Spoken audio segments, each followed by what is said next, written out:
Hey everybody, what's up and welcome back to today's video guys. And today guys, I'm going to go ahead and be showing you how to go ahead and undo and edit in FaceApp.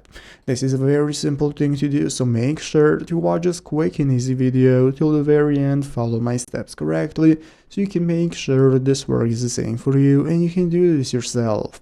But yeah guys, so let's get straight into it. So the first thing we want to do is to go ahead and open up the official FaceApp application if you have not already. So if you do not already have it downloaded, what you want to do is go ahead and open up the App Store on your mobile phone. Open up the App Store, search for FaceApp, find the application and install it. So after installing it and opening it up, this is going to be the home page you're greeted by, from where we can get started loading our photos either from the camera roll or from the photo gallery directly right here. So let's go ahead and take a look at how to undo and edit. So basically first we're going to open up the picture that we want to edit. So I'm going to tap on it right here and it's going to open it up in editor mode. And now in this editing menu I can go and take a look at all of the filters I can use for my photo. So I have the skin option, the hairstyles and so on. So let's say that I go ahead and add one of the edit options right here. It's going to enable me to take a look at a preview of how it looks.